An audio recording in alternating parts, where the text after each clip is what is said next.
Have you ever felt your mind was like a bustling marketplace, where thousands of thoughts clamor for attention, making it impossible to hear your own voice?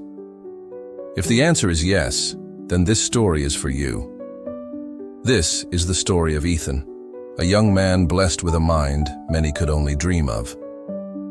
From a young age, he was renowned throughout his region for his exceptional intelligence.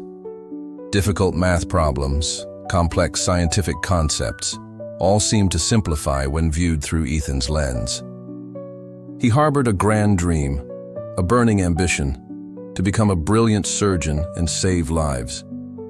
This dream was beautiful and noble, but the path to achieving it was rockier than he imagined.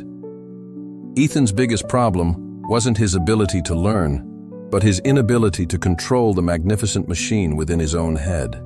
His mind was a ceaselessly flowing river, churning with ideas, curiosities, and trivial thoughts. When he sat down to study, intending to review a biology chapter, his mind would leap to a newly released song, then wander to weekend plans, and then ponder the formation of stars. Hours would pass like this, the textbook page remaining untouched, while Ethan grew weary, drowning in the chaos he himself created. Procrastination became a familiar companion, and he would always reassure himself, "It's okay, I'm smart. I just need to focus a bit closer to the exam." Ethan's faith in his innate intelligence suffered a major shock the day he received the results of his scholarship exam for a prestigious medical school. He had failed, not because he didn't know the answers, but because he hadn't had enough time to answer them all. In the exam room, his mind was still a noisy marketplace. He spent too much time on the initial questions, his thoughts rambling, only to panic when he realized time was running out. Holding the results sheet in his hand, Ethan felt his world crumble. For the first time in his life, he realized a bitter truth. Intelligence is like a rough gem. Without the discipline and focus to polish it, it will forever remain a worthless stone. This failure didn't defeat Ethan. It awakened him. He understood that he needed a guide. Through a referral, Ethan sought out Master Thomas, a retired archery coach renowned not only for his skill, but also for his profound life philosophy on focus and discipline. Master Thomas lived in a small, quiet house on the outskirts, with a lush green garden and a simple archery range. When Ethan presented his problem, Master Thomas didn't say much. He quietly handed Ethan a bow and an arrow. "Try shooting at that bullseye," he said, pointing to a target several dozen meters away. Ethan, who had never held a bow before, clumsily drew it. His arm trembled, his eyes darting continuously from the arrow, the bow, to the target. The arrow flew, but embedded itself in a tree trunk far from the mark. Master Thomas smiled kindly. "Your mind is just like that arrow. When your eyes don't focus on a single point, the arrow will never reach its destination." Master Thomas placed a hand on Ethan's shoulder and said, "Focus is not an innate talent. It's a skill that is trained. You have a sharp mind, but you let it control you instead of you controlling it. To master your mind, you need discipline. Discipline is the bow, your mind is the arrow, and your goal is the bullseye. For the arrow to hit its mark, the bow must be steady, and the archer must look at only one single point." That day, Master Thomas imparted 4 simple yet powerful rules to Ethan for cultivating discipline. The first rule: be the gatekeeper of your mind. The master explained that every day thousands of thoughts would try to enter the mind.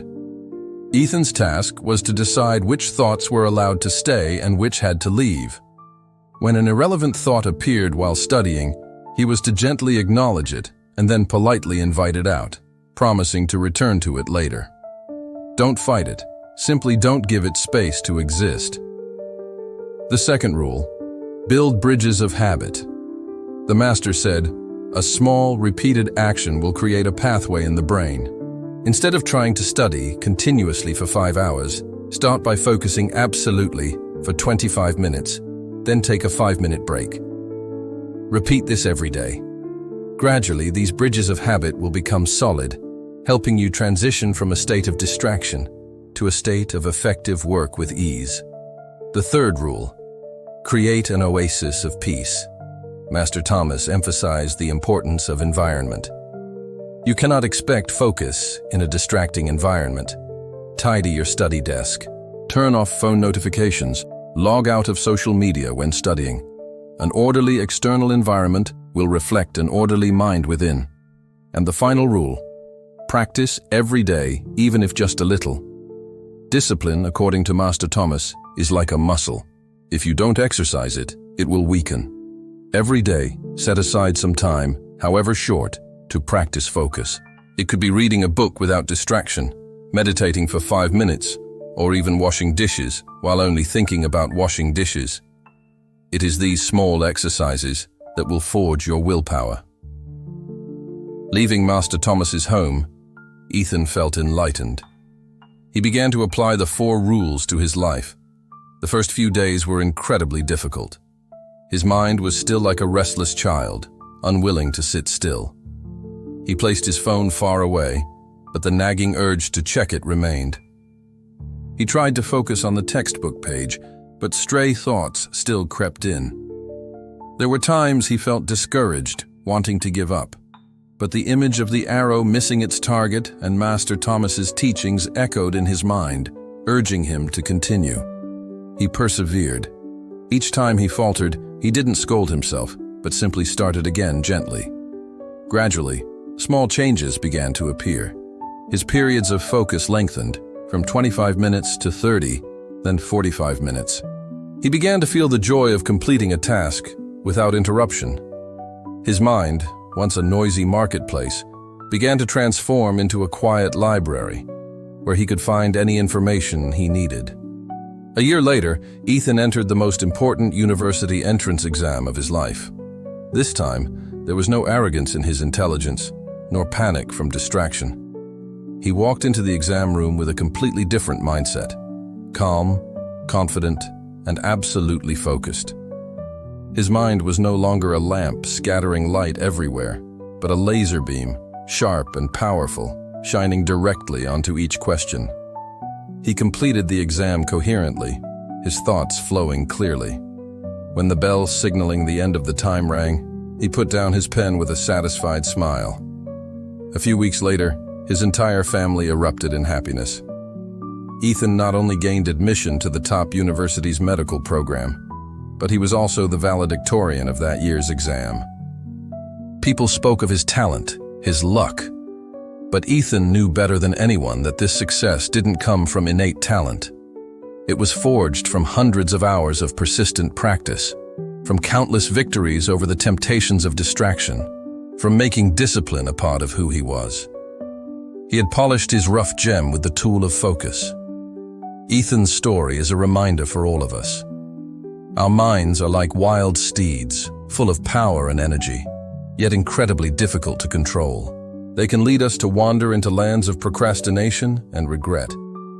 But when tamed by the reins of discipline, when guided by the light of focus, they will become our most loyal companions, carrying us to any peak we aspire to conquer.